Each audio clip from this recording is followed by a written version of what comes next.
People always ask me, what's your favorite book? It's really hard to pick just one, but I have made a list of my top 10 favorite books of 2023.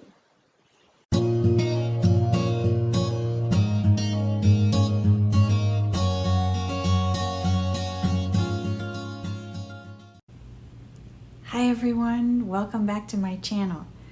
Today I will go over part 1 of my top 10 favorite books from 2023 in no particular order. These are books that I read and enjoyed. So without further ado, here we go. First book on the list is Small Things Like These by Keegan. This is the shortest book on the list, but don't let that fool you.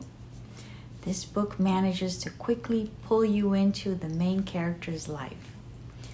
It's about a small town in Ireland in the 80s. Christmas is around the corner and Bill Furlong, the main character, is very busy. His job is delivering coal so that people can stay warm. There's something fishy going on at the local church and he finds out about it. I won't say any more so I don't spoil it for you. The beauty of this book is in the descriptions of the landscape and the descriptions of the emotions. This book feels like an Ingmar Bergman movie. In my opinion, it's a masterpiece. Our next book is Abigail by Magda Szabo. This book takes place during World War II in Hungary. The main character is a teenage girl whose father decides to take her out of her regular school and put her in a boarding school. There are many strict rules at the school, and it's like a culture shock for her to get used to it. At first, you feel like the school itself is a cocoon of safety that is isolated from the real world and the war, but then you slowly start to realize that things are not as simple as they seem. This story had me on the edge of my seat and I couldn't put it down. I'm planning to read more by this author, so stay tuned.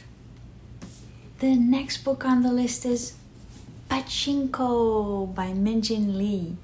Pachinko is a family saga, but the pace is just right so that you don't lose track of who's who. The book spends enough time with each generation so that you develop a closeness to the characters. It explores themes like destiny, trauma, prejudice, family secrets. The story begins in Korea and moves to Japan. I don't recommend reading the blurb summary if you get this book so that you don't get any spoilers. This book was unlike anything I ever read, and I was completely invested in the story. Before we move on to the next book on the list, if you're enjoying this content, I would love it if you could like and subscribe. It will help the channel grow and reach more people. I thank you in advance for your support. Okay, the next book on our list is Eleanor Oliphant is Completely Fine by Gayle Honeyman. This book starts out with a description of the main character's daily routine. So she works at a fairly boring job. Her days are pretty predictable. She always goes to the same grocery store and buys the same items. Her weekend plans usually involve drinking vodka alone.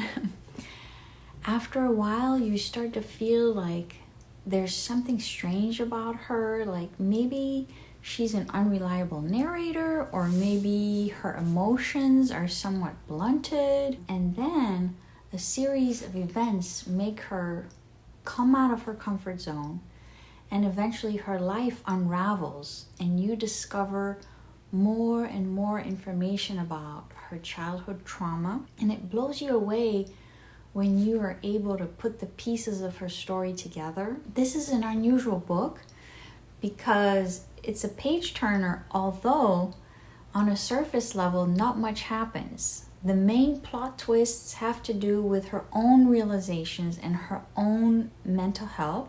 But the beauty is that the book never falls into cliches or predictable outcomes.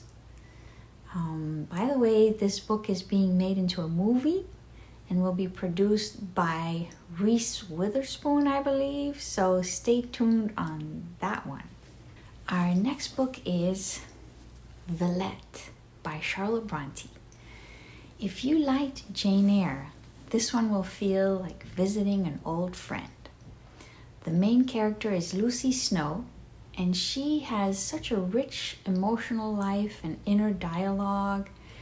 She starts her life in England, but then moves to France to work at a girls' school. The director of the school is a woman who is very controlling, and there are many instances when she tries to trick Lucy to check her loyalty and her honesty. You will find some of the themes from Jane Eyre in this one, like love, quiet despair, perseverance, friendship, and cruelty. The writing style is so atmospheric and detailed that you will not want the book to end. Well, this concludes part 1 of my top 10 list for 2023. I will see you guys soon for part 2. Until then, happy reading!